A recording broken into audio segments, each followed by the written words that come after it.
Bem-vindos ao IBFcast, o nosso podcast do IBF. Hoje estamos aqui com duas grandes referências para nós na área de finanças no Espírito Santo, a Ana Paula e a Flávia. Elas vão se apresentar. O tema do nosso podcast hoje é sobre mulher no mercado de trabalho. Eu sou a Júlia, sou mestre em contabilidade pela FUCAP, sou graduada também em contabilidade pela FUCAP e direito pela UFES. Hoje eu sou especialista de finanças na Arcelor e também estou como conselheira no CQC de Economia aqui do IBF. Ana? Obrigada, Júlia. Eu sou a Ana, eu sou diretora executiva do IBF e fundei um projeto de desenvolvimento de mulheres, o Acelera Mulheres, onde eu faço palestra, mentoria, workshops para desenvolver a liderança feminina, além também de viagens, experiências e conselheira independente. Boa noite, Júlia. Boa noite, Ana. Uma alegria estar aqui. Eu sou doutora em contabilidade e administração aqui pela FUCAP. Também sou mestre aqui pela FUCAP em contabilidade, graduada em contabilidade. E parece que a minha carreira sempre foi em contabilidade, mas na verdade hoje eu atuo como diretora da parte do back-office da Extrafruti, que é uma empresa de hortifruti granjeiros aqui no estado. Também leciono aqui na FUCAP, faço parte do IBF no CQC de Economia, junto com a Júlia, né, liderando lá o ranking de Comitê de Conteúdo Qualificado. Uma honra poder estar aqui com vocês. Ótimo. Pessoal, por que hoje a gente trouxe esse tema? Esse ano a gente teve uma ganhadora do Prêmio Nobel, uma mulher, e o tema que ela trouxe na pesquisa que ela estudou é relacionada à mulher no mercado de trabalho. Então, no CQC de Economia, além de todos os assuntos relacionados à parte macroeconômica, nós achamos interessante também falar sobre esse tema que é tão importante. E falando um pouco da pesquisadora, né, a Cláudia, ela foi a terceira mulher a ganhar um Prêmio Nobel de Economia. Antes dela, tinha sido uma mulher em 2009 e uma outra mulher em 2019. Então, a gente vê que ainda a gente tem todo um caminho para percorrer dentro da própria academia, né, de economia. E aí o primeiro tópico que a gente trouxe é relacionado um pouco ao histórico da mulher no mercado de trabalho. E falando um pouco da pesquisa da Cláudia, ela trouxe como que foi a inserção da mulher no mercado de trabalho. Muitas pessoas achavam que o crescimento tinha sido numa curva linear. E a Cláudia falou que não, que o crescimento da mulher no mercado de trabalho ele foi em uma curva U. Então, lá no século 17 e 18, a mulher estava inserida no mercado não no mercado de trabalho formal, né, mas ela já trabalhava, mas trabalhava assim, na propriedade familiar dela, dentro das fazendas, naquela época eram feudos, né, não eram fazendas, então a mulher já exercia esse papel. Depois, no século XIX, a mulher começou a trabalhar fora, e aí começou a Revolução Industrial, a mulher começou a trabalhar fora de casa mesmo, e aí trazendo mais contexto atual, no século XX, com o boom do setor de serviços, a mulher realmente teve um papel mais relevante no mercado de trabalho, e também um ponto que a Cláudia trouxe importante, que até reduziu o número de mulheres casadas, né, depois que a mulher começou a se inserir no mercado de trabalho. Então, em relação a esse contexto histórico, o que vocês acham assim, de relevante, desde lá que a Cláudia trouxe, desde o século XVIII até o contexto atual, Flávia? É interessante isso, né? Porque ao longo do tempo, aí você pontuou uma questão importante dessas idas e vindas, né? No mercado americano mesmo, a mulher já tinha conquistado um certo espaço, aí teve o crash da Bolsa de 29 ali, né? O crash da Bolsa de Nova York. Aí teve o período da Grande Depressão, ali na década de 30. Aí, naquele momento, o que aconteceu? As mulheres tiveram que voltar para casa, né, para cuidar de filho, para constituir família. E os homens é que tiveram espaço naquele mercado de trabalho ali, onde o emprego estava escasso. Então, ao longo da história da mulher, foram idas e vindas e muitas lutas para conquistar o espaço dela, né, para se manter no espaço. Parece que naquele momento em que falta o emprego, né? Tanto que, né, você traz até uma estatística interessante, né, que a gente estava conversando um pouco antes aqui, de que dentre os desempregados o número de mulheres é maior do que o número de homens. Parece que na hora de optar, quem é que vai trabalhar? Primazia do homem. Eu acho que não parece não, Flávio. Por que a mulher já estava no mercado de trabalho americano antes do brasileiro? Porque a Revolução Industrial começou lá antes, né? Sim. E aí faltaram pessoas. Então a gente, de fato, entrou no mercado de trabalho porque faltou homem para as posições depois da Revolução Industrial. Do mesmo modo aqui no Brasil, a gente vai tardiamente, um pouquinho mais tarde, porque a Revolução Industrial começou, na década de 30, então aí que a mulher entra no mercado de trabalho, né? No IBGE a gente era mais ou menos em torno de 14% da população feminina em 1950 era economicamente ativa. Hoje a gente já está em mais 50%. Mas se você pensar nos homens, esse número é muito mais alto, né? Sim. E quando a gente entra e percebe que pode e que tem esse poder, vem os serviços e aí eu posso tudo. Eu posso inclusive na indústria, mas eu posso nos serviços também. Mas é de fato onde permitem a gente entrar, né? As paredes, né? Eu estava até conversando um pouco antes com a Júlia aqui, que a gente falando sobre isso, que eu penso que essas paredes, essas barreiras invisíveis, a mão, né, que impede, até aqui vai, até aqui não vai, dali para cá não vai, eu acho que é o maior obstáculo que nós mulheres temos no mundo corporativo, feito por homens e para homens. Então, nós que precisamos nos adaptar ao mundo deles. Quando, na verdade, o ideal mesmo seria que pudéssemos trabalhar sem rótulos. Mas, na hora de escolher, inclusive tem uma pesquisa interessante que currículos foram entregues para avaliadores sem os nomes, né, sem o gênero.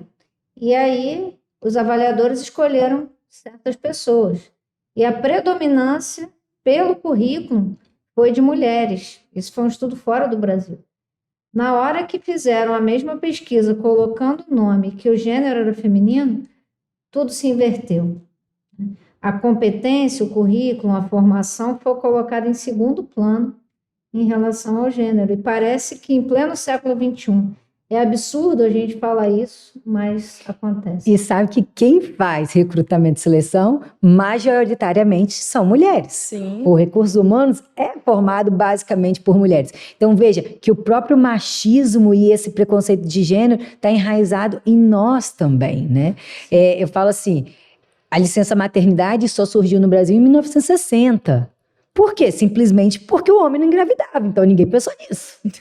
É isso. Esse é o ponto, né? Sim. Nós vivemos numa sociedade fundamentada no homem, né? O patriarcado tem indícios de mais de 10 mil anos. Então, naturalmente, toda a nossa estrutura social foi baseada no homem, diferente de antes, quando era uma sociedade matriarcal fundamentada nas mulheres e nas mães. Me parece que existe um receio. Eu falo que nós não somos avessos à mudança, né? O ser humano tem medo da mudança, é avesso à mudança. Não acho isso. Acho que a gente é muito apto à mudança. Não à toa chegamos até aqui, né? Sim. O que acontece é que a gente tem receio, tem medo do novo, do desconhecido. Então, nessa sociedade que sempre foi fundamentada no homem e gerenciada, liderada por homens, quando mulheres começam a ocupar mais espaço, o que será que vai acontecer? Então, o receio do novo, naturalmente, ativa o nosso instinto do medo e do pé atrás. Então, nós temos um papel importante também de mostrar que não é nós contra eles. E foi o que a Flávia falou, não é um ambiente para homens ou para mulheres, é um ambiente para pessoas. Exato. Porque deveria haver distinção de gênero. Somos seres humanos e que juntos vivemos melhor. Até mesmo essa questão que você falou, né, que assim, tinha pontuado um pouco como rótulos, mas que é isso, assim, o que nós somos? Somos pessoas. Então não importa o gênero, a opção sexual, não importa o time, não importa a raça, não era para importar nada disso, era para importar a competência que a pessoa tem para exercer uma determinada atividade. Mas uma coisa interessante que você pontuou e que de uma certa forma assusta é que uma mulher, ela olha para outra mulher com viés machista. Porque nós fomos criados numa sociedade machista. E queira ou não, a gente tem traços do machismo. Nós mesmos olhamos para outra mulher. Se nós vamos recrutar, se nós somos de RH, se nós somos os selecionadores, por que na hora de escolher entre um homem e uma mulher, você vai escolher o homem que não engravida, que não tem TPM, né? Que não vai ter em certo momento da vida o trade-off carreira-família, né? Nós mesmos temos essa dificuldade de entender a importância da mulher no mercado de trabalho. Sim. A gente tem visto assim, muitas empresas, grandes empresas, levando um tema da diversidade e inclusão muito a sério. Diversas empresas têm colocado metas de mulheres na liderança e também não só mulheres, também pessoas LGBTQI+, pessoas pretas. E o que eu vejo muito nas organizações hoje é que por mais que a gente tenha essas metas, a gente precisa construir um ambiente inclusivo, porque você ter mais mulheres, você ter mais pretos na organização é muito importante, várias pesquisas já mostraram isso, gera mais resultado operacional para a empresa, mas para as pessoas continuarem ali onde elas vão ser contratadas, é necessário um ambiente inclusivo. E nesse ponto, eu vejo que as empresas ainda têm muito caminho a percorrer. Como que vocês enxergam, assim, nas empresas que vocês trabalham, vocês enxergam que tem um caminho a ser percorrido? E quais práticas vocês têm adotado, assim, também? Ô, Júlia, a cada uma mulher promovida à alta liderança, 2 pedem para sair. Então, não adianta só eu promover mulheres ou contratar mulheres. Eu preciso exatamente fazer o que você colocou. Eu preciso ter uma cultura que abraça a diversidade. E não abraça porque é bonito, poético, porque, né, que tem esse discurso de beleza. Não, é porque dá resultado. E a função das empresas é fazer a economia gerar, criar prosperidade. Então, quando uma empresa ela dá mais resultado, eu gero riqueza e distribuo riqueza. Então, é por isso que a gente tem que ter diversidade. E como você falou, já está mais que provado por diversas pesquisas que ambientes com diferentes pessoas, então, culturas diferentes, raças diferentes, gêneros diferentes, experiências diferentes, são mais, de fato, lucrativas e aí vão contribuir para a prosperidade social que a gente deseja, né? Mas, apesar disso, é um olhar de longo prazo. E nós, sociedade, pessoas, somos cada vez mais imediatistas. Nós queremos o resultado hoje, todos nós. Nós, empresas também são formadas de pessoas. Então, ainda é difícil fazer esse trade-off em investir em minorias ou investir em algo novo, porque o resultado vem um pouco a mais médio e longo prazo. E acho que estamos no caminho. Sempre falo, tem muita coisa a acontecer? Tem muita coisa, mas precisamos honrar tudo que conquistamos, né? Então, o direito a voto. Nós levamos 7 constituições no Brasil para sermos citados de forma explícita. Sim. Né? Então, conquistamos muitas coisas, mas ainda existe um longo caminho e cada vez mais nós, dirigentes, precisamos ter essa responsabilidade de olhar no médio e longo prazo e não olhar só por aqui e agora, porque a gente é responsável pela construção do futuro. Quer dizer, então, por exemplo, na própria pesquisa de Cláudia, se as mulheres passam a ter dificuldade de promoção e desenvolvimento de carreira após a maternidade, então nós vamos parar de ter filhos? Porque então a humanidade vai acabar. Sim. É isso? Você como homem, como mulher, é isso que a sociedade quer? Não, a gente está buscando a perenidade da nossa sociedade. Então, temos que assumir essa responsabilidade. Não dá também para ficar esperando só do outro, ficar no discurso. E para as mulheres não só falar que existe, né, de fato um desejo e promover, mas de fato contratar, mesmo que ela não esteja preparada, e prepará-la.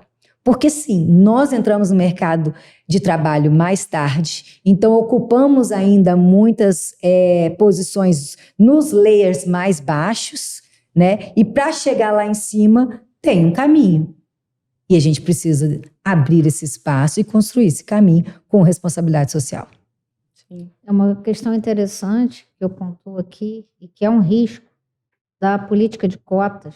Não que eu não seja favorável à política de cotas, eu sou favorável até por uma questão de curto prazo. No curto prazo, muitas vezes até que a sociedade alcance essa evolução necessária para entender o diverso e a importância para conscientizar, nem que seja na força, né, no poder do enforcement, né? No entanto, uma das grandes preocupações que eu tenho é a questão do tokenismo, que é abordado também em muitas pesquisas que tratam do trabalho da mulher, né, da entrada da mulher no mercado de trabalho. O que é o tokenismo? É aquilo que a gente fala, né? A mulher está ali, mas ela não tem voz, ela não é ouvida, ela está ali como se fosse um brasão. Nós estamos atendendo a cota, nós estamos cumprindo cota, a gente está disponibilizando tantos por cento aqui dos cargos de liderança, de diretoria, são formados por mulheres ou são formadas por público de outras minorias, mas, na verdade, essas pessoas, elas têm voz? Ou acontece, como muitos já pontuaram, eu estava citando a Sandra Guerra, que vai estar aqui no Estado, esteve recentemente, que foi uma das fundadoras do Instituto Brasileiro de Governança Corporativa. Ela tem um livro chamado A Caixa Preta da Governança, o que acontece nos bastidores dos conselhos de administração. E é um livro muito interessante, e ela conta sobre a experiência dela, inclusive numa entrevista na CBN para o Milton Jung, ela fala que muitas vezes ela estava lá numa reunião de conselho e ela começa a abordar um assunto e o par dela lá no conselho, o outro conselheiro está no celular. E que aí, 3 meses depois, um homem, um colega dela de conselho, do gênero masculino, vai lá e dá a mesma opinião e todo mundo para ouvir aquela pessoa, e não só para ouvir, como segue a dica, a ideia que ele passou. E aí é o que você falou, quem nunca? Quem de nós nunca passou por isso, de sentir que a gente está falando alguma coisa, mas que os ouvidos, né, e ela fala que uma coisa importante é ter ouvidos de ouvir. Ouvidos de ouvir. E muitas vezes a organização cumpre esse papel, né? E aí quando você perguntou assim, qual que é o caminho, né? A gente se sente no caminho. Eu me sinto no início de uma jornada, porque eu, né, sou um outlier, porque eu sou diretora numa empresa do ramo de hortifruti granjeiros, predominantemente masculino, né? Um ramo que as pessoas normalmente são homens, né, ali que estão trabalhando no campo, no dia a dia. Então, atuar numa diretoria ali já é por si só um ponto fora da curva, porque normalmente essas diretorias são ocupadas por homens, mas sinto que a gente está no início de uma jornada onde pelo menos essas coisas podem ser discutidas, podem ser colocadas num podcast, podem ser alvo de uma pesquisa que é inclusive premiada com o Nobel de Economia, e pelo menos a gente começa a perceber que a indignação, né, esse sentimento de indignação é que muitas vezes levou à evolução da sociedade, né? A inconformidade com alguma situação fez a gente caminhar a passos mais largos em direção a uma evolução, seja qual for o assunto. A gente poderia ficar falando até amanhã de vários exemplos aqui. E às vezes a gente acha que é alguma grande mudança que a empresa tem que fazer para acolher essas mulheres que vão entrar, e às vezes não é. Eu trago como exemplo lá na Arcelor. A gente tem uma quantidade de trabalhadores majoritariamente masculina, né, que lida ali no processo operacional, e estamos buscando contratar mais mulheres.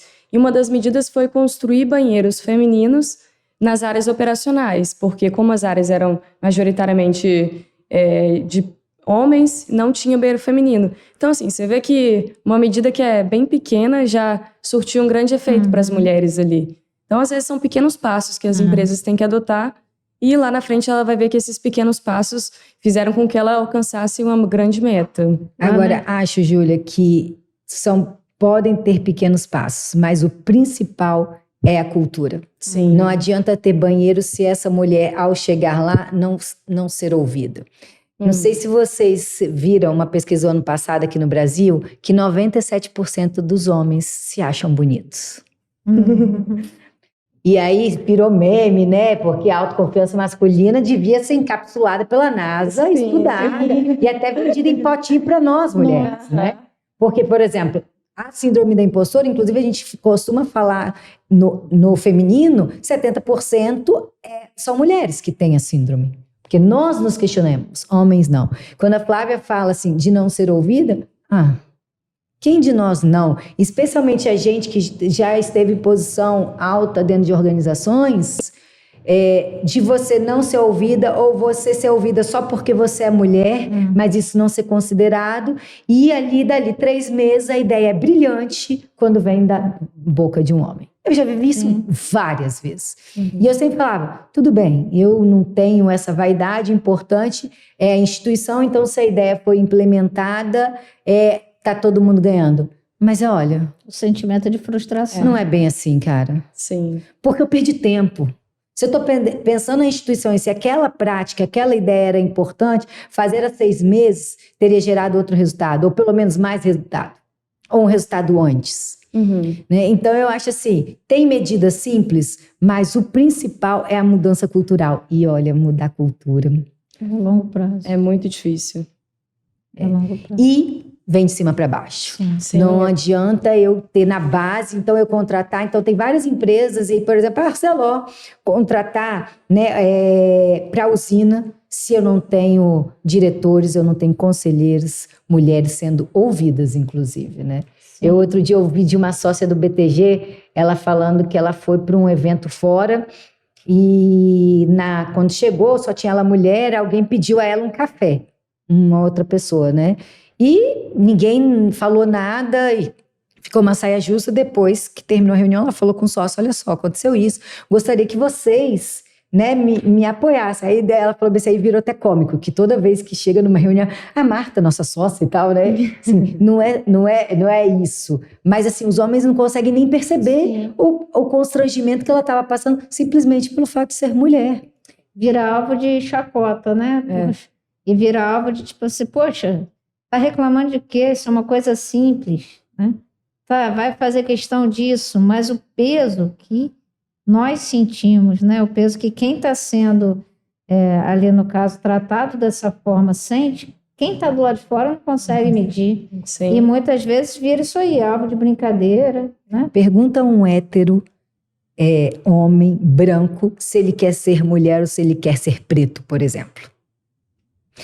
Vi um vídeo ontem que uma moça fazia pergunta a homens e mulheres. Se você fosse homem por um dia e se você fosse mulher por um dia. Quase 100% das mulheres falaram sobre segurança. Se elas fossem homens, elas andariam na rua à noite, elas sentiriam menos medo. Olha o nível da resposta. Os homens, coisas aleatórias. Se eu fosse mulher, eu faria amenidade. Então, olha a condição a que a gente está. Né? É o estereótipo, né, que a mulher tem e que o homem tem, né, no mercado de trabalho, que é completamente diferente. Eu, assim, lá na empresa, a gente tem uma alegria de poder ter uma mulher que dirige caminhão. Um dos caminhões nossos é uma mulher que dirige. Da gente ter uma mulher na diretoria, de termos mulheres que trabalham lá embalando alimentos, né, frutas, legumes, verduras, de ter muitas mulheres que trabalham no nosso setor de práticos, onde a gente faz produtos minimamente processados, faz suco de laranja, água de coco, né, essas coisas. E a gente incentiva isso, né? A gente não coloca nenhum freio para que se contrate mulher. É óbvio que tem algumas coisas que tem que pegar peso, né? E que aí, obviamente, a gente tem procurado, inclusive, automatizar ao máximo para evitar que até mesmo os homens peguem cargas mais pesadas. Mas, ao mesmo tempo, quando a gente olha essas questões, e assim, uma das coisas que eu me preocupo no dia a dia é em ser exemplo. Porque não adianta a gente falar e não ser. Né? Então, assim, essa semana eu recebi uma das colaboradoras que trabalham comigo, lá no administrativo financeiro, ela me mandou uma pesquisa sobre o mínimo de mulheres que estão nas diretorias. Se não me engano, a pesquisa que ela citou era em torno de 8%, a que ela fazia referência, e ela falou assim, você é a nossa musa. Então, o preço de nós que já chegamos, sermos exemplo e fazermos um papel, né, de trabalho efetivo, para que assim, não seja simplesmente para cumprir uma cota, não seja simplesmente porque é uma mulher que está ali, mas pela competência, pela responsabilidade que tem e por não perder a essência das características femininas. Porque eu acho que quando nós nos tornamos com as mesmas características dos homens, aí a diversidade está perdendo espaço. Sim. Se para manter o meu local ali, se para manter a minha função, eu tiver que tomar as características dos meus pares, né, ou do meu líder que é do gênero masculino, eu estou perdendo essa oportunidade de continuar com as características do sexo do gênero feminino, atuando ali e inspirando outras pessoas a buscar aquele lugar também. E a gente comete muito esse erro. Na ânsia de pertencer, e como à medida que você cresce é mais masculino, e a gente vai falhar, porque se eu tentar ser homem, eu sou homem. Né? Então vai falhar. E por que eu cheguei lá? Pelas minhas características. E quando eu chego lá, a mulher tenta se igualar. E aí que perde mesmo, porque a diversidade é a complementariedade. Exatamente. Sim. E esse ponto que vocês trouxeram é muito importante, era um dos pontos que a gente tinha anotado para falar. Quais habilidades, assim, vocês que já estão em um cargo de liderança, vocês enxergam que são importantes para as mulheres que estão nos ouvindo, que querem serem líderes nas organizações que elas trabalham? Um ponto em comum, assim, conhecendo vocês duas, que eu vejo, vocês são mulheres de muita coragem e determinação, assim. Vejo pela Ana, trajetória, Flávia, que a gente está junto desde a época da graduação. Eu vejo que as duas têm isso em comum. Além disso, o que vocês enxergam, assim, de habilidade? Seja habilidade pessoal, se vocês quiserem também citar alguma habilidade técnica, isso é importante. Acho que nos diferencia as habilidades emocionais, a gente chama de soft skills. Nós já nascemos, por exemplo, com o amor que o homem precisa desenvolver. Nós damos vida. Outro dia eu vi um ponto assim, o homem é superior baseado na força física. Então qualquer animal é superior à raça humana. Né? Porque a gente tem vários exemplos de animais muito mais potentes. O que nos diferencia é a nossa capacidade mental e emocional. E aí, pensando no emocional, nós mulheres temos mais essas habilidades desenvolvidas. Não que os homens não possam, mas pela nossa estrutura social. Agora, tem 2 pontos que eu acho que a gente precisa melhorar de forma geral. Primeiro, comunicação. Nós fomos criadas para servir, para atender, para agradar. E com isso, nem sempre a gente consegue ser mais objetiva, incisiva. Até porque quando você é incisiva, Flávia já deve ter passado, você está nervosa, né? Não, só estou me colocando. Maria dormiu de calça jeans. Piadinhas desse jeito. Quando o homem, ele pode defender uma posição de forma firme. A mulher, ela possivelmente vai ouvir um tipo de piada como essa. Então, se manter firme na sua comunicação, sem rodeio, sem pedir desculpa. Nós pedimos muito desculpa. Você não vê homem pedindo desculpa? Então, acho que tem que ajustar a comunicação. E se posicionar de forma estratégica também. Tem que ter intencionalidade. Porque o homem pode chegar lá e simplesmente ir. Nós não podemos. Nós não podemos nos dar esse luxo. Então, eu tenho que saber quem é minha audiência, com quem eu estou lidando, qual é o meu objetivo, como que as pessoas que estão ali lidam com as coisas, fazer articulação, política também, né? A gente, quando pensa em política, normalmente são homens e parece um jogo sujo. Não é. É criação de alianças para um propósito maior. Se eu estou numa organização, eu estou pensando naquela meta, naquele propósito, naquela missão. Então, eu articular e construir um relacionamento e alianças para entregar aquilo é bom para todo mundo. Então, intencionalidade também, para nós, é ainda mais importante. Eu vejo que a gente também, né, concordo com a Ana nessa questão dos soft skills. Né? Falar de hard skills, eu acho que isso independe, né, de gênero. Mas quando a gente olha para esse conjunto de habilidades que a gente tem naturais, já nos daria alguma vantagem competitiva. Num mundo corporativo onde a mudança é a tônica.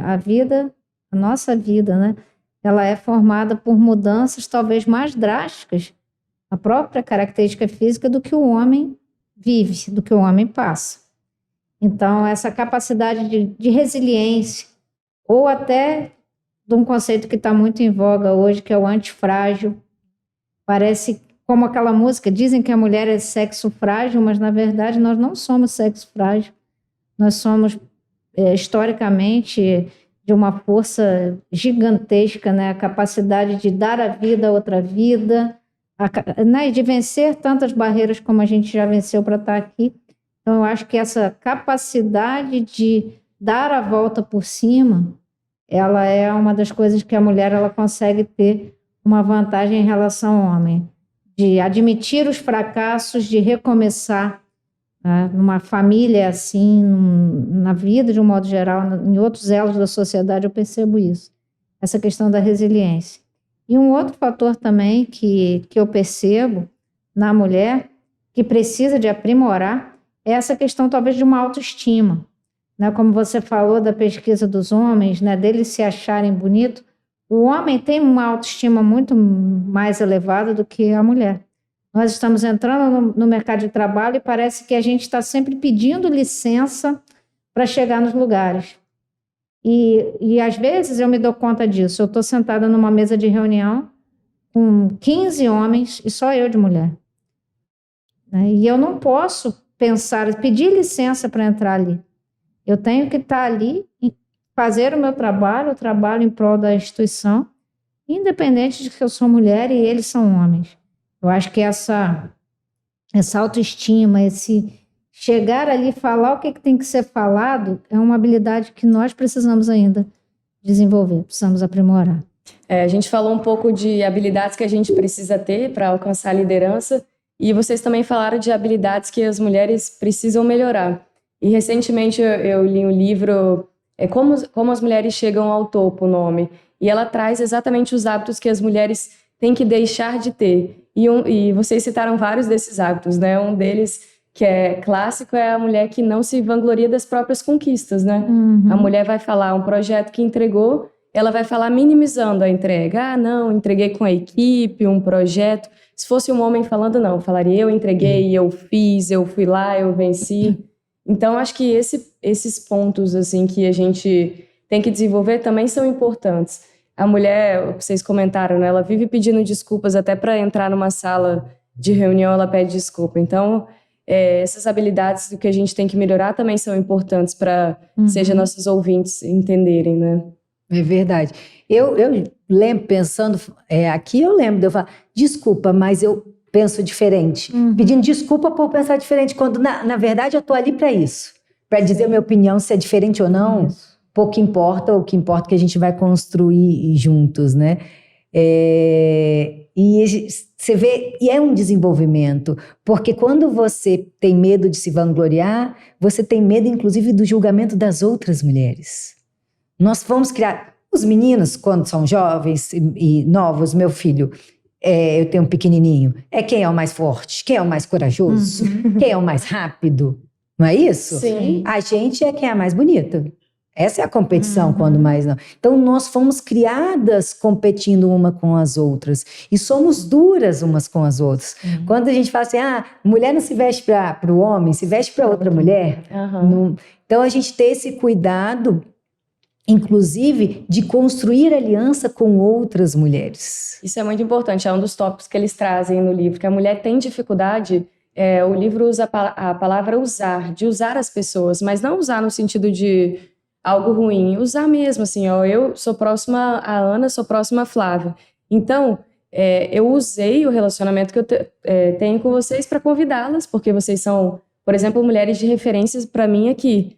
Então, usar nesse sentido, é uma coisa boa, que positivo. A gente está aqui fazendo podcast de mulheres, e algumas mulheres não conseguem utilizar essas alianças que elas têm.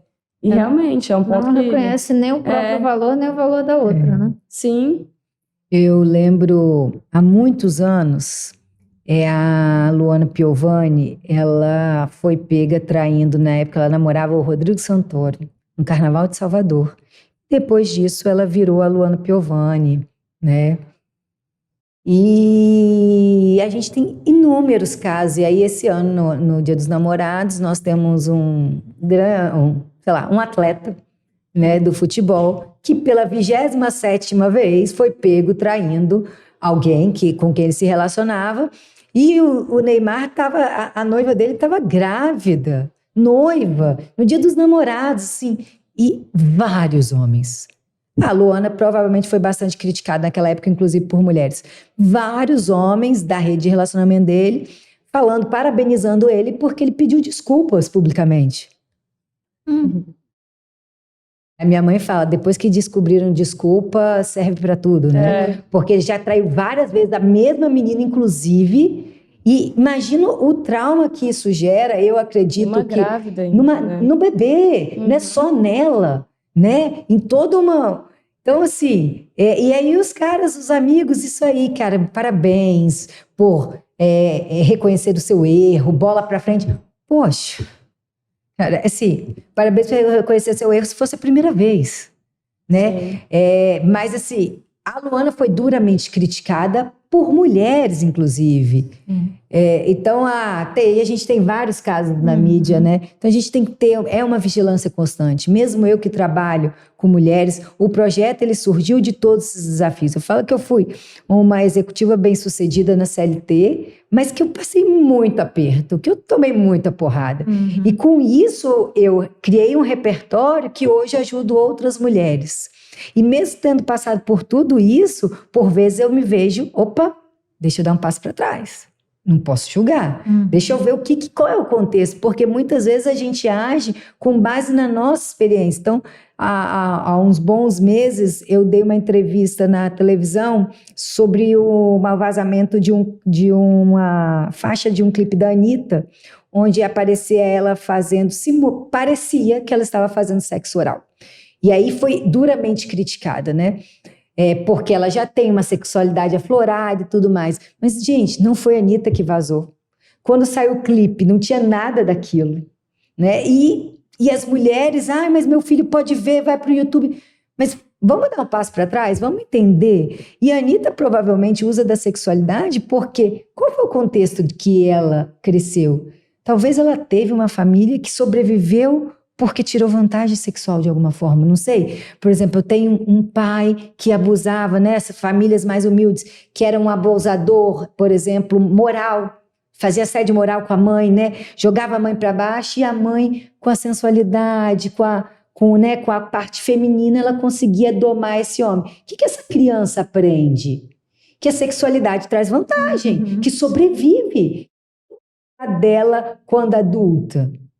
Eu vou jogar pedra? Eu vou tentar entender e vou tentar falar assim, olha, mas não é bem assim, porque a gente pode enviesar. E oferecer ajuda, oferecer apoio, não pedras, né? E o problema é que quando critica assim, não critica a Anitta, critica a mulher. A mulher cantora de funk. É a mulher cantora de funk. É o que ela representa. Então, é essa questão que ainda é o julgamento da sociedade.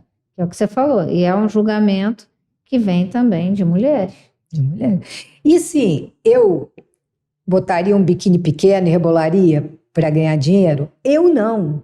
Mas quando ela faz isso, ela também tem uma bandeira de liberdade sexual que nós queremos. Sim. Porque nós deveríamos ter a liberdade do nosso corpo, de usar a roupa, né? E não ter essa conexão de que se eu uso uma saia curta, eu sou isso ou aquilo outro, né?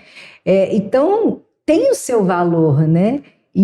Do que ela representa, né? E hoje a gente tem uma liberdade gigantesca, tantas opções. Não gosta da Anitta? Não assista.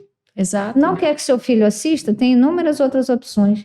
Né? Quando a gente era criança, tinha 2, 3 canais ali para assistir.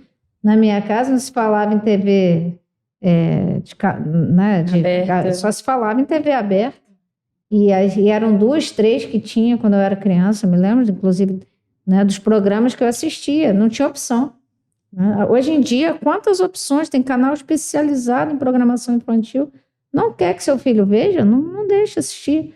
Né? Mas assim, até mesmo esse papel da família, muito esperado da mulher, ele não é um papel só da mulher, né? Dentro de casa, é um papel da mulher, do homem. Por que a mulher é que tem que cuidar da criança, a mulher que tem que cuidar da casa, a mulher que tem que cuidar da louça? Por que a nudez da mulher é um problema? Agride mais do que a do homem. Né? E Flávia, sabe, A gente tem nudez, por exemplo, na arte, desde sempre. Sim. Martim da Vila, já tive mulheres de todas as cores, de todos os amores. Isso nunca foi problema. Quando uma mulher passa a usar a nudez, a usar o sexo para ganhar dinheiro, esse é um problema. Sim. Quando é o homem, isso nunca foi problema. Esses dias ouvindo uma música aí da década de 90, falando, ela contextualiza uma cena de amor. A minha sobrinha falou, tia, você implica com os meus punks, hein? Porque, e se realmente você pensar, a gente não porque era em outro ritmo, né? Não agredia os ouvidos, né, de muita Sim. gente. Então, eu acho que a gente acaba criando essas barreiras, e essas barreiras são culturais. São culturais. Né? E a gente, na nossa colonização, está impregnado, na forma como nós fomos educados, né? Em que a nossa mãe era machista, e a gente nasceu nesse contexto de machismo. Na minha casa somos 8 irmãos, 4 homens e 4 mulheres. E assim, obviamente existia um tratamento completamente diferenciado para o que era tarefa das meninas e tarefa dos meninos. Então, assim, a gente foi criado num cenário machista, a nossa sociedade é machista. E para a gente virar essa chave, isso aí abrange a vida familiar, o contexto de sociedade, impacta nas organizações, obviamente, que as organizações são as pessoas, é uma construção ainda de longo prazo.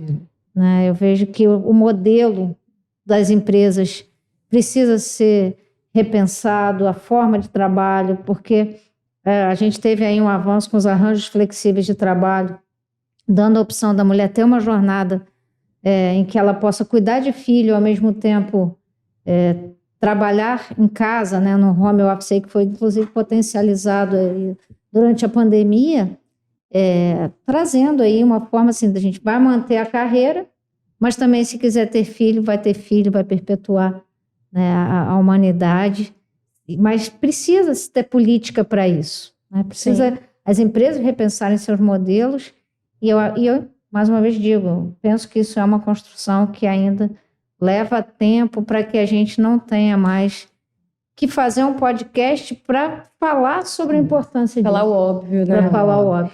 E nós, com responsabilidade, escolhermos parceiros e criarmos filhos que entendam isso. Que, por exemplo, no Brasil, as mulheres dedicam em média 20 horas semanais para os cuidados da casa e da família, enquanto os homens dedicam em torno de 11 horas por semana. Ou seja, nossa carga é dobrada.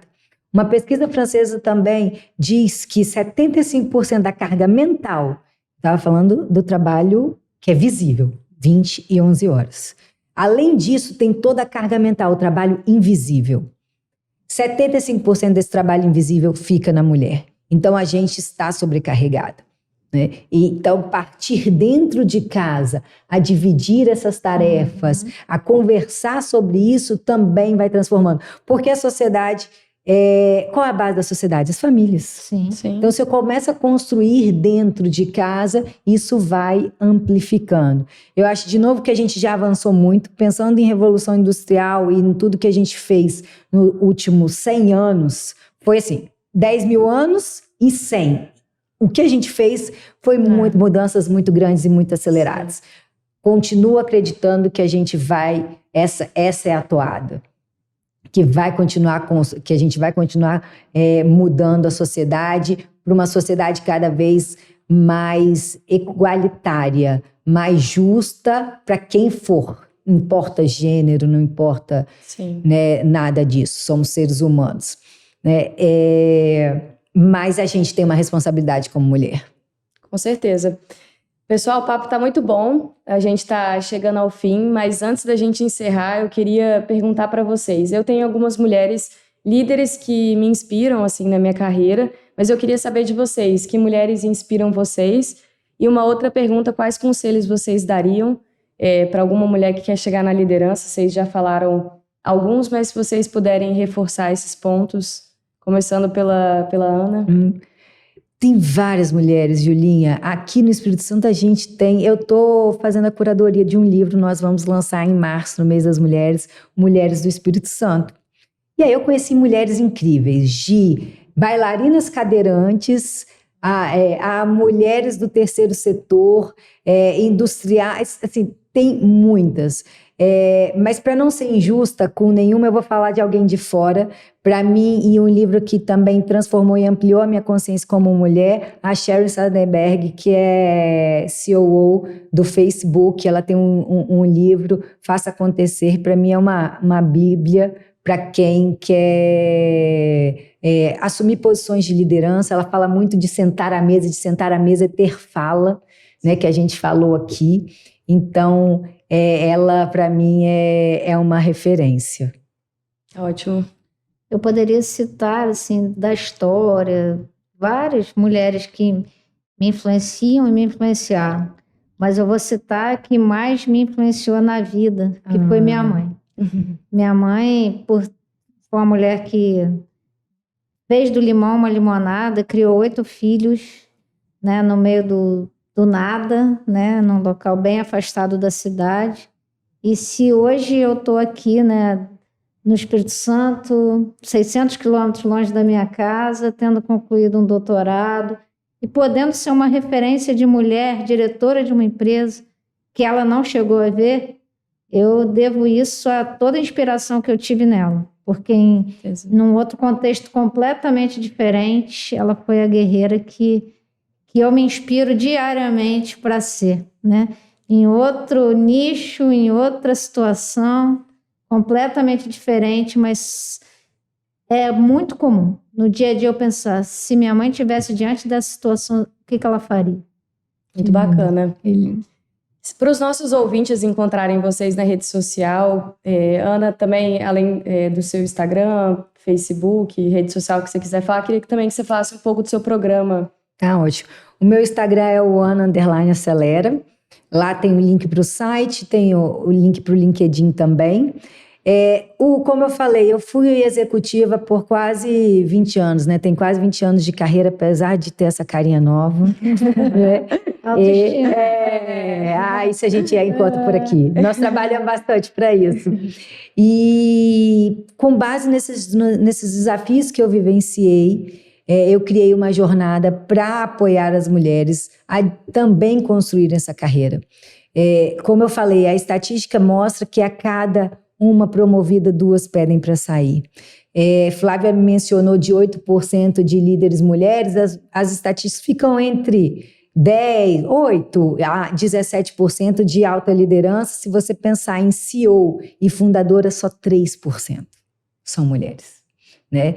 E eu acredito muito que um mundo melhor vai ser construído quando a gente tiver mais igualdade, mais pessoas podendo participar ativamente da construção econômica e social. Então, no Instagram, no LinkedIn tem um pouquinho do projeto.